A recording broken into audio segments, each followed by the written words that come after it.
Srivalli. Om Namo Bhagavate Ma Srivalli.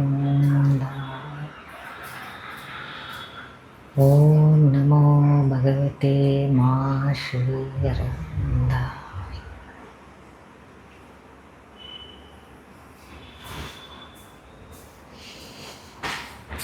Today's topic is about inner renunciation. And this is a topic which is from Synthesis of Yoga, a very short and crisp chapter, but very powerful and profound in its meaning and depth. Whatever the Master has given us in this chapter is of immense value, because this speaks of the three, from the aspiration, surrender and rejection. The rejection part, what it holds, the deeper meaning of it in our yoga is very well elaborated in this chapter. So what is the meaning of renunciation? Renunciation by itself, the moment we hear the word, we get connected to saints, sadhus, sages, rishis, and everything comes to our mind picture, because that is the culture that we grew up in. So we look up to them in reverence for the great act that they have taken upon themselves. What is this act that they have taken upon themselves? Is their one-pointed concentration to open themselves to the divine. They did it in seclusion from the regular life, and they went to far-off mountains and did that. And the difference that we see from the rishis and sages of the past to the monks here is, the sages did not completely separate themselves from the regular life. They were very much part and parcel of the life. In spite of the intensity with which they went into renunciation and opening themselves to the higher, they always came back and mingled among the people, and then helped people with their lives, their advices, and various other activities. We see from our itihasas, Puranas, how the rishis were the mainstay of the whole kingdom, because they were the ones who actually guided the kings, the Rajarshis. Without their advice, the kings wouldn't do a thing. And even the princes were sent off to the forest to be trained under them. What was this done for? Because of their connection with the higher knowledge. In that spirit, they could impart the knowledge for the future, for the princes, so that they would rule the kingdom in that spirit, in the spirit of Dharma, the highest truth. That is the beauty of our culture and our nation, where the rishis helped the kings, and nowhere they again held the power or force that we saw in contrast with other countries, where the church used to have the hold over people, and a lot of problems came after that because of this. But in our country, the rishis came, helped, and then they moved and went on their way. For most of us who have read Mahabharata and all of it, we know how Vyasa came. Every time there was a problem and a challenge and literally a gridlock, where the Rajamata didn't know how to move forward. Satyavati had a lot of problems, and Vedavyasa every time is to visit her and guide her and even help to continue the lineage. This is something we all know. So that was the reverence that the rishis held at that time.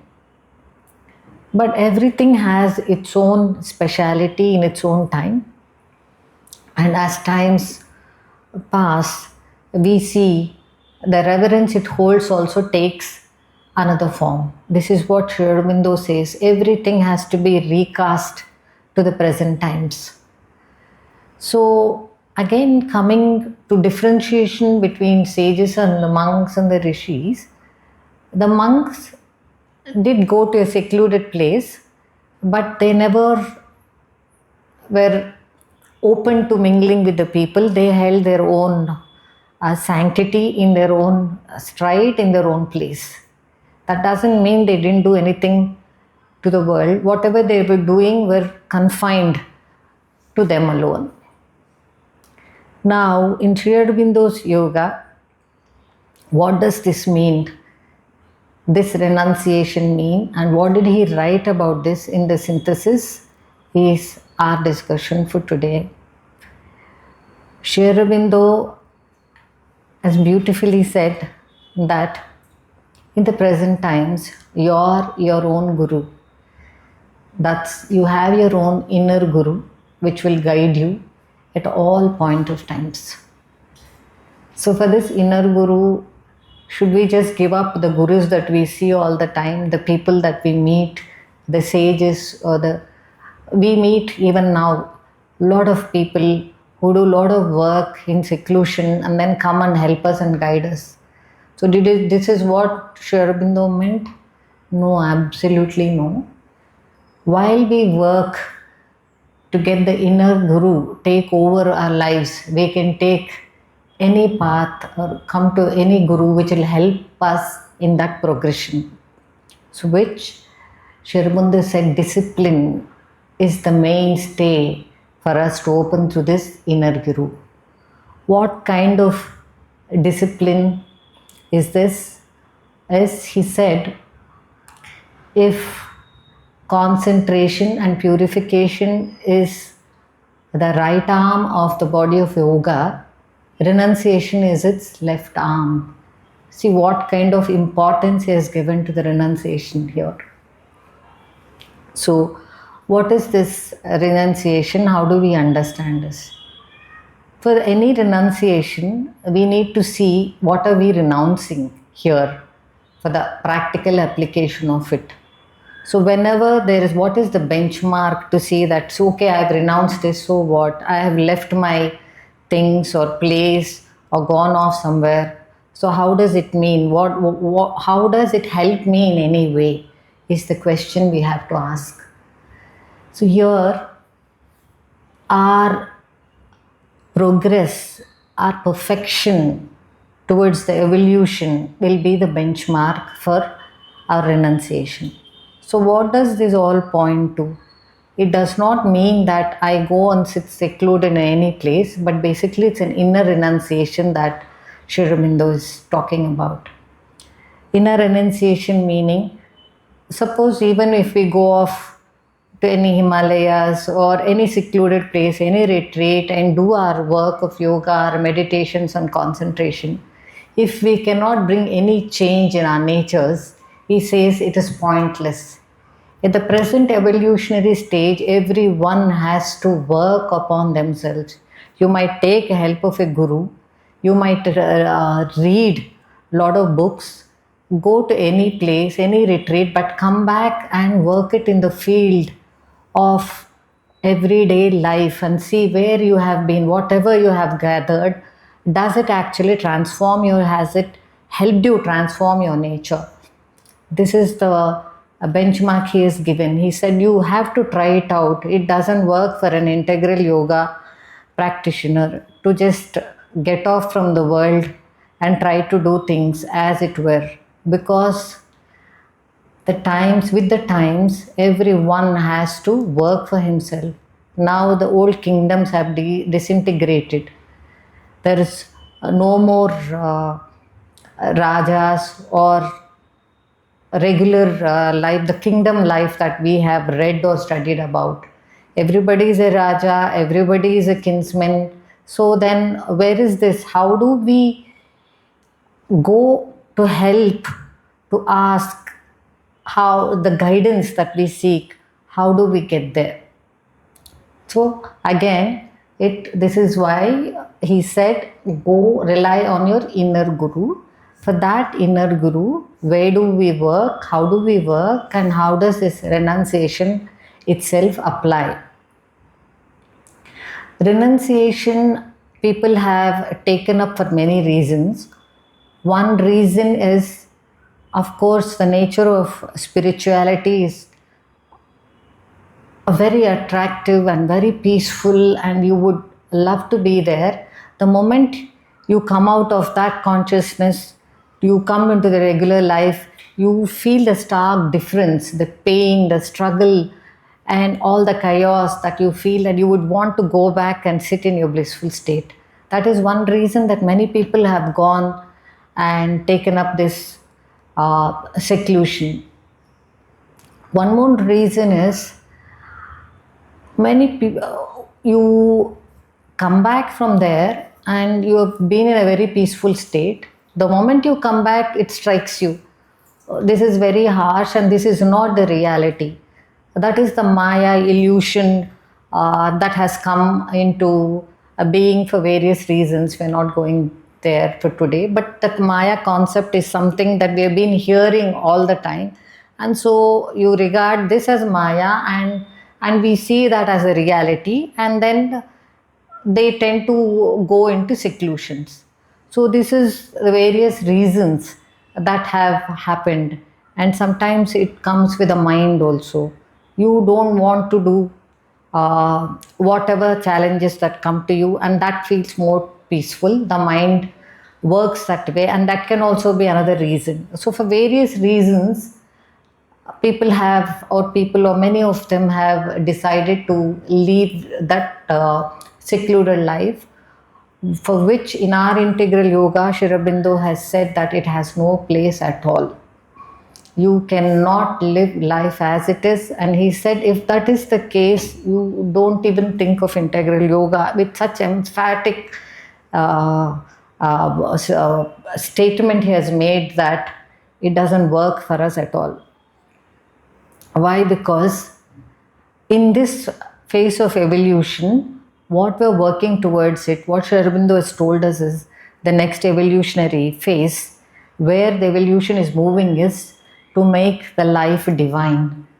Every person has to work towards bringing the divinity within him and the divinity flowing out of him.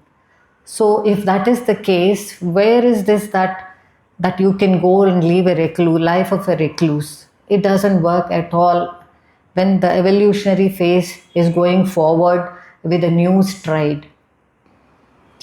So you have to live amidst the field and then work towards your perfection. So what is this perfection, and how does renunciation help here is, you renounce whatever comes in the way of divine fulfillment. One is that. And another thing Aurobindo said is progressive renunciation. As you progress, and as you progress, there's some things you have to keep discarding. Suppose we have gained something, we have learned something, we cannot attach yourself to it. Say, this is the learning and I'm going to stick towards it. Even it be spiritual or any other learning that at that point of time was the great learning for you, the very thing can actually drag you down. For example, we tend to become defensive a lot of times. Like, suppose we are in a traffic situation or something. There is a particular road that you don't want to take because perpetually it gets blocked or something.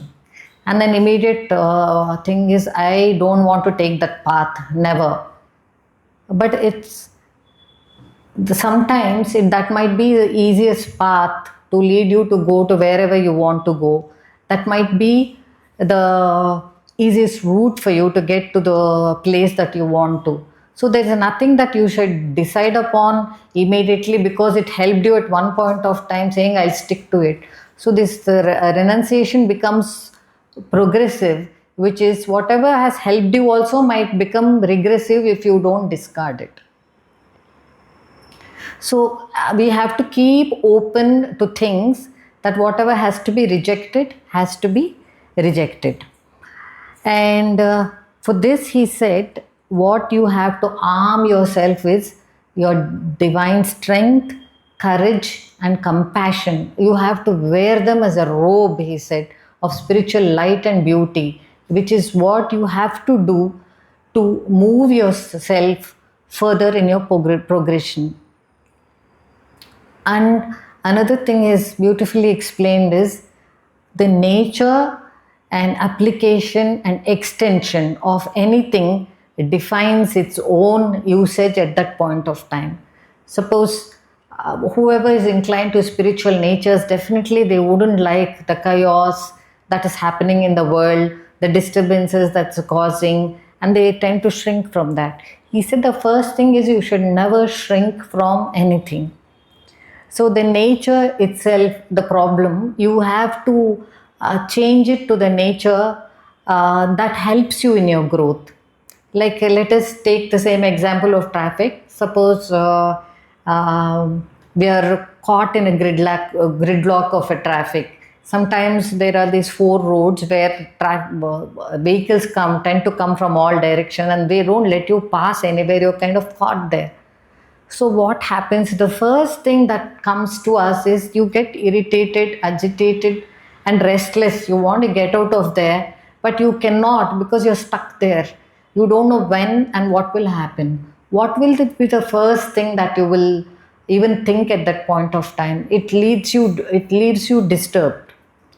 First, he says, reject that disturbance. So now you start examining the nature of application that you can do at that point of time. Suppose if your renunciation is our weapon that we want to use at that point, how do we actually use that? You renounce, you reject, not allow yourself to get disturbed. First choice should be that I will not get disturbed in this situation. Then what do? There are many ways of keeping yourself occupied. You can listen to a good music sitting in the car, or you can just get out and get to the action and try to remove the gridlock, help people find their way about and try to clear the traffic. That's something you can do. And application can be that, or sit, listen, try to be calm, and this is, or even look at it as, see, this is some time I got for myself, let me use it as to the best that I can. Anyway, by disturbing yourself, you cannot solve the situation. And then so you won't even extend it either as soon as and just sit there, but wait and for the solution. Once it's done, you're back to yourself and the traffic moves smoothly. Let us also examine another scenario here. Suppose if I get disturbed, I howl and shout at people, shout in the phone, complain to people 100 times that why I got stuck here and all of that. Disturb yourself. And then what happens is you tend to extend this to when you even get out of the situation, that disturbance also comes along with you because you have taken it all that energy is caught with you will extend it to wherever you go, even after the situation, after the traffic is gone, still you're going to extend it. So this way, this application of rejection should be on your mind all the time. How do I apply it, but I don't extend it and use it to the times that is necessary? For this he said that there will be in our life 3 knots always that leads us to be, stuck in that a web of disturbance all the time. The 3 knots he spoke of is attachment, and that is which is craving and attachment, desire. And another he spoke of is your ego, in your center of your consciousness, ego, that, and self-will in thoughts and senses. These 3 knots are something that has to be completely rejected from your consciousness. It has to be renounced for you to open yourself to the divinity seated within. We have heard growing up the divine is within us. All the time we've been hearing this. But how do you even feel the divine within us? We are the temple for the divine, but how do we feel him within us? This is the question I had from childhood. People keep saying it, I keep hearing it, but I don't know, I don't feel it. How? Because it is layered.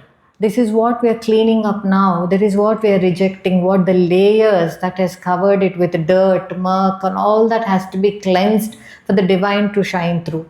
Even if it is in our in any temple or anything, you, if the Lord is covered, you feel that I hope they remove some of that whatever they've covered him with, so that I would see him.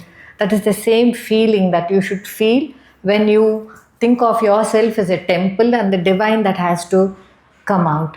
Coming to the first knot of attachment, that is where we get we think it is our duty, but actually it is our attachment that most often comes in the front and keeps us in that knot, in that web. It's like we are caught in that web like a spider and we don't know how to get out of it. Attachment can be towards our duty, it can be to our nation, to our creed, to our caste, in many other ways, even to our spirituality and possession, children, and even nirvana. Anything that we want to do, we get attached and get caught in it. If it is like, let us say, we get attached to our partners, to our spouses, wives, husband, children, and then when there is some expectation is when the clash comes. When the expectation doesn't meet the reality is when you find that there is something amiss here. It's because it is, you're living on expectation, not true love. If we take an example and see here is, we'll just proceed with examples of the present and the past. From the past, we can, if we look at Radha and Krishna's love, how beautiful was it?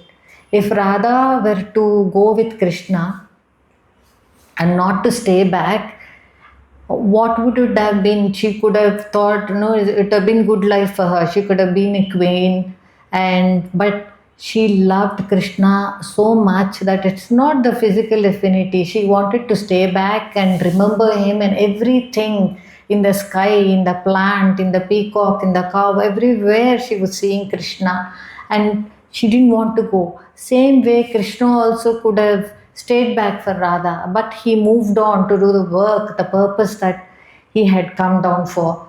So it's the love, the attachment, we get confused here with the true love and true attachment.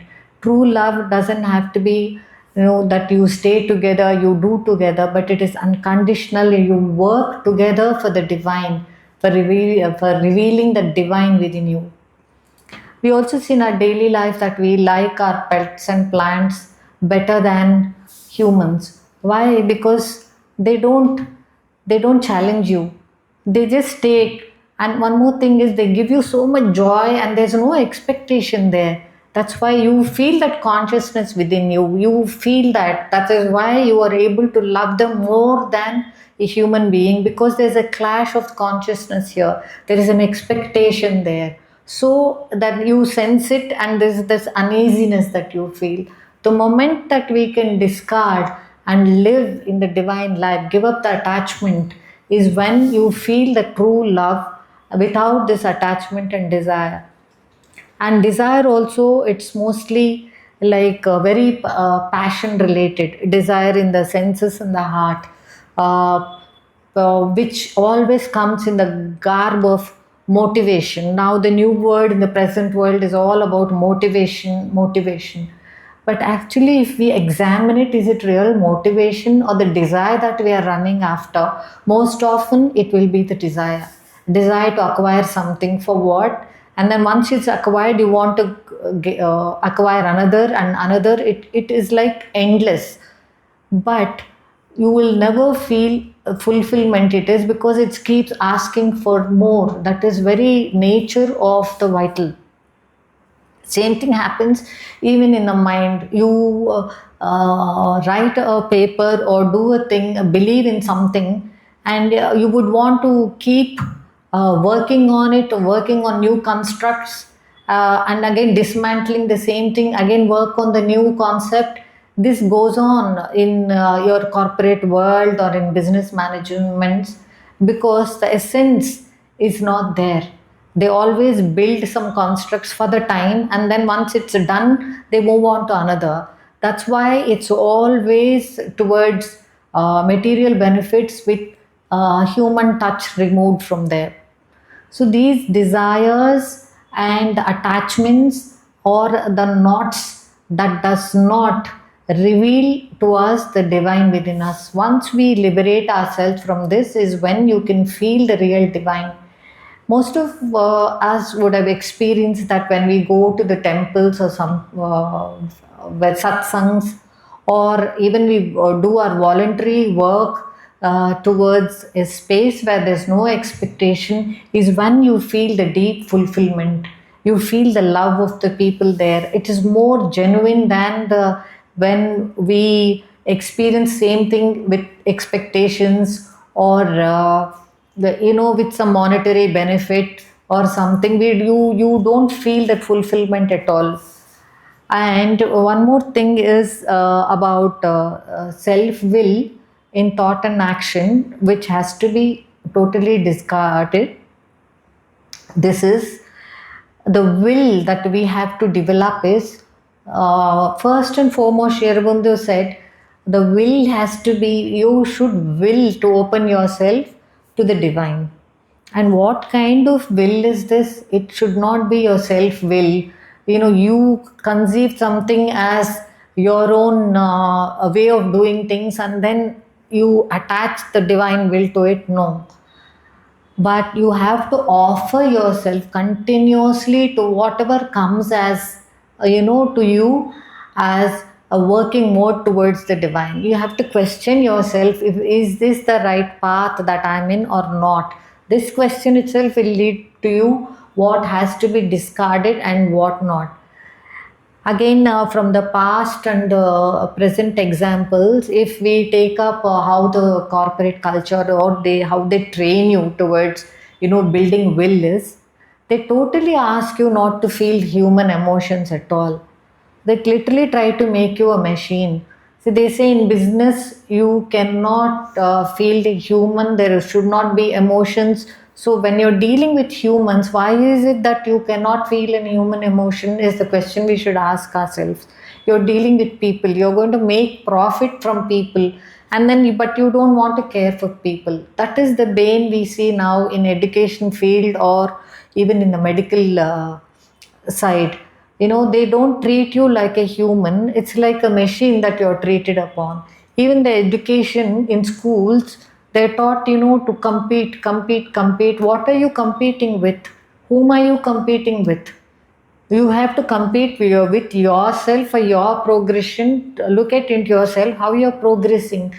So this is the attitude that is it drilling it to us, which is imported from the West, and it is a new age thing that we tend to lose connection with our deeper self.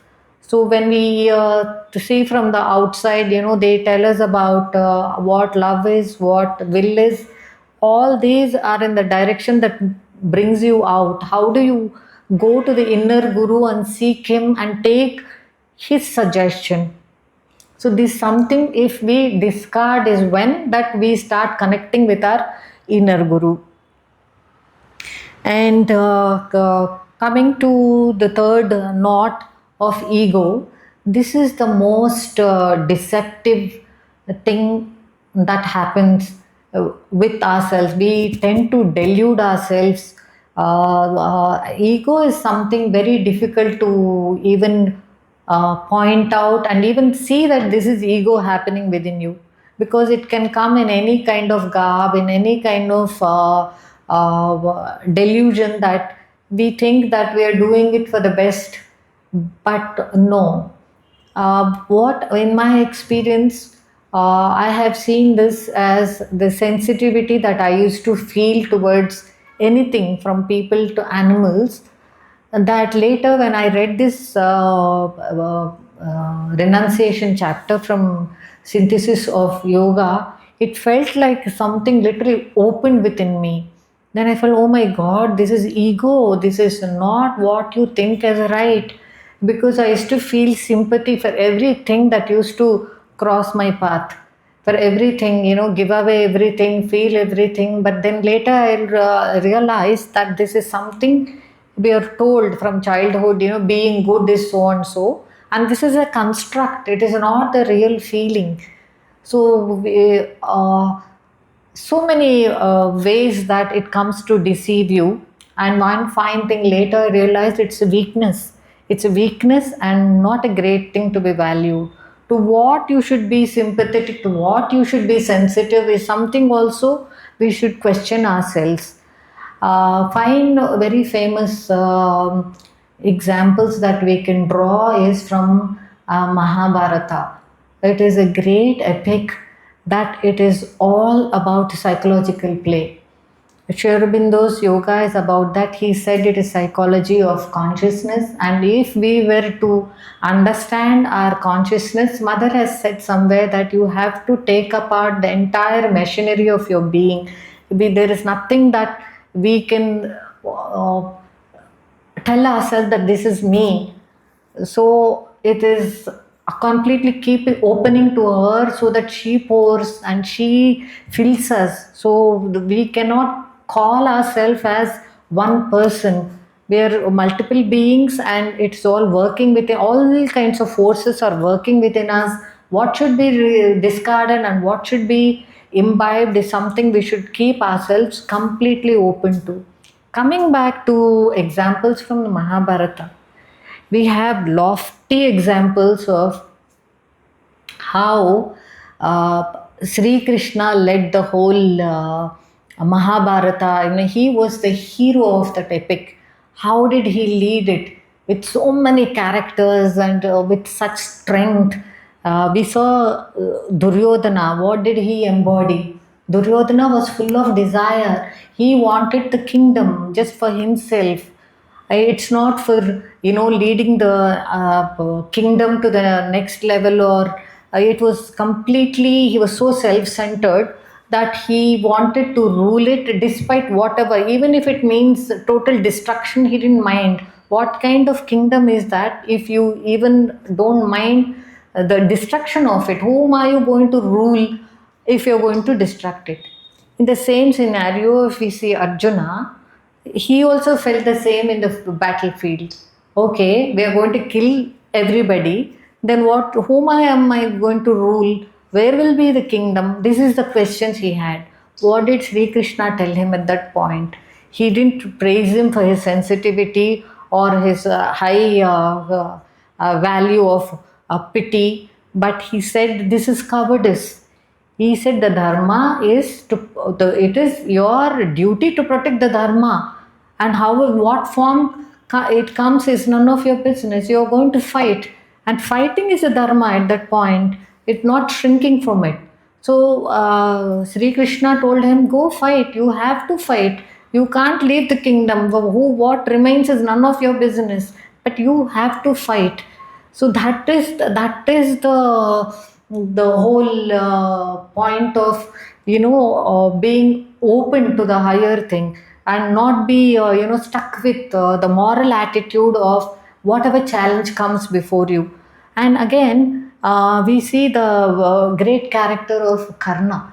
We all feel very pitiful about what happened to him. We feel sorry for the state he was, and then why whatever happened to him. He was the brother of the five Pandavas, but he had to go through much. Why? We have to ask ourselves these important questions when we read these itihasas or our epics, because they are there for us to learn. We have to draw lessons from them. Whom did Karna stand for? Did he stand for the dharma? And why are we feeling sorry for him? Because he was cast out. Yes, what is it that is making us feel sorry for him? It is our own, wanting to be sensitive, wanting to be, that good thing that has really got into us, That is why we question this. It might be a valid question, but again we have to understand when Lord stands against him, there is something that this person has compromised in Dharma. What is it? If we introspect, we see, and I've also read somewhere that his fall of consciousness led to whatever state that Karna came to be.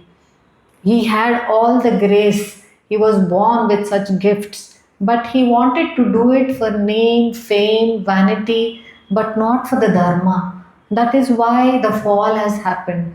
So this ego plays that way that it kind of shows you that you're on the right path, you're on the moral, you're on the goodness side. But no, when we actually examine them, it is that the web of ego that we are caught in, that is sensitivity, that feel is actually not for the higher purpose. So the how we have to examine this, is it towards the higher purpose, is it towards the divine word? We have to always keep ourselves open to it, and the moment you sense that it is not, it is the finer execution that we have done, and we have to discard it.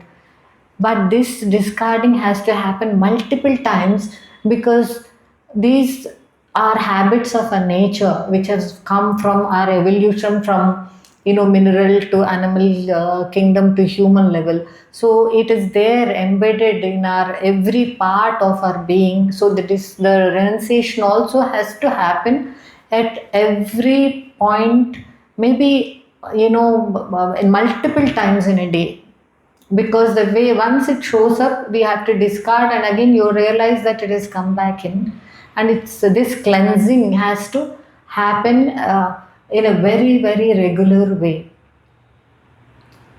So the moment we sense that we are losing it, like suppose we are caught in anger, or any jealous feeling or something, the first thing is we do is you you reject it, but it stands around in your environment waiting to jump back in the moment again you become unconscious. So this is this with this practice, with stepping back, which comes quite often in our integral yoga, you tend to realize that it is rising up, and then you stand back from it and work on it. Working on it is you refuse to identify with it. This stance of not identifying with the thing that is discarded itself is a pure cleansing process, which helps us to move one step towards revealing the divinity within.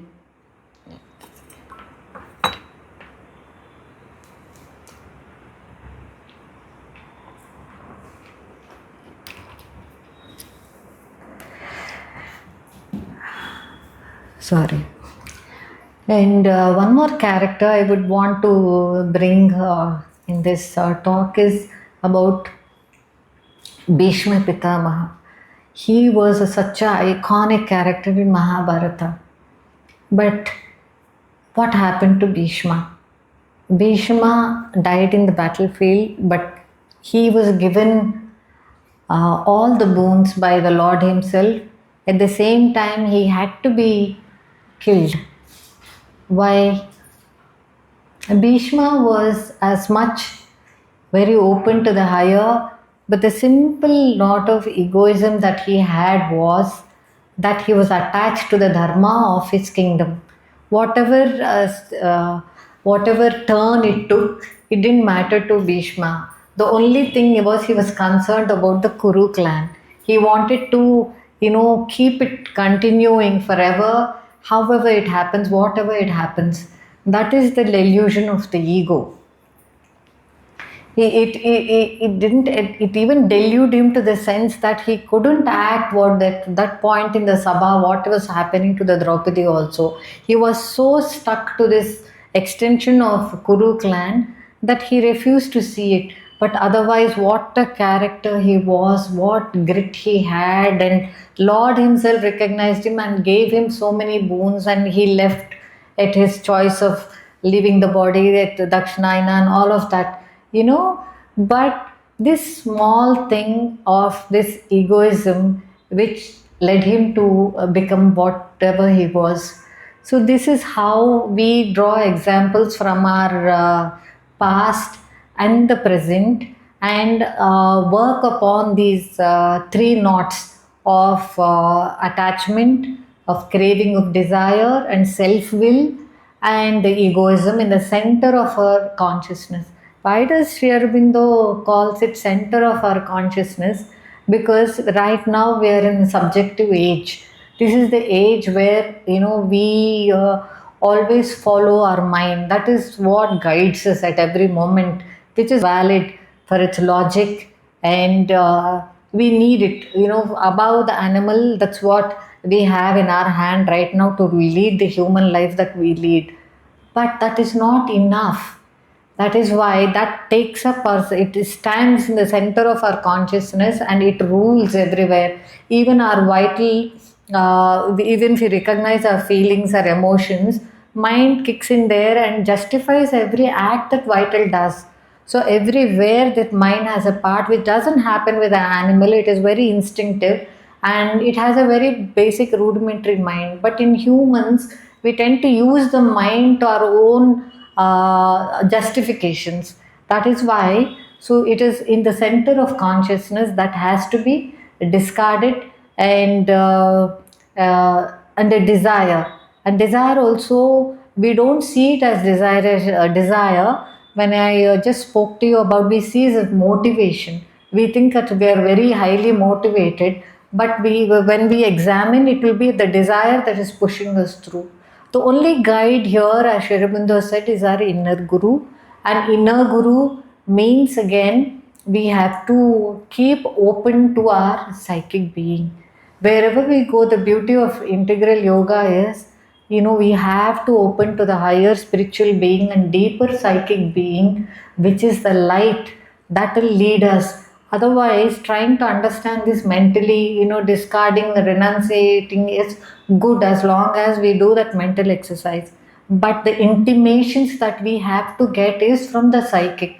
To get that intimation is the cleansing, the renunciation that we are speaking of is what we are doing, which is very basic for us for the purification part of it. The concentration will be like what Sri Aurobindo said, which is the right arm, is in when you open, you concentrate, you bring the divinity within you, you make that the center of your consciousness and displace the ego from it. That is when you're open to the higher and it leads you in your path and towards progress, perfection, and evolution.